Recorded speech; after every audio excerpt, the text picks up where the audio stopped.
তুমি আমায় 10%ও চিনতে পারোনি অর্ক। আঘাত পেতে পেতে বাধা সহ্য করতে করতে বড় হয়েছি আমি। স্কুল টুর্নামেন্টের মেডেল লুকিয়ে বাড়ি ফিরতে হয়েছে আমায়। সেগুলো অনেক সময় আম্মু ডাস্টবিনেও ফেলে দিয়েছে। আমি কম মার খাইনি, তবুও আমায় কেউ দমিয়ে রাখতে পারেনি। এত কিছু করেছি কেন জানো?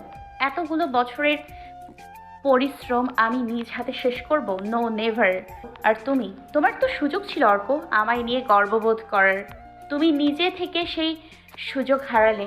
আফসোস, আমি না। একদিন তুমি নিজে আফসোস করবে আমার জন্য। মিলিয়ে নিও। চোখ দুটো টকটকে লাল হয়ে আছে ছায়ার।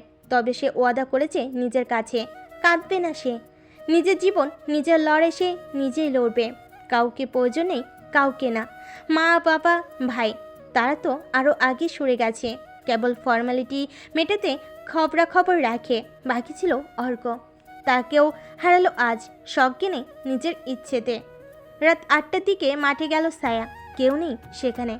একা একা অনেকক্ষণ দৌড়ালো, ড্রিবলিং করলো, কিছু স্কিল আয়ত্ত করলো। বাসায় ফিরল 10টার পর। তাকে দেখে হয়তো সবাই ভাবতে পারে অধিকাংশ সময় ছেলেদের পোশাক পরা মেয়েটা রান্নাও জানে না।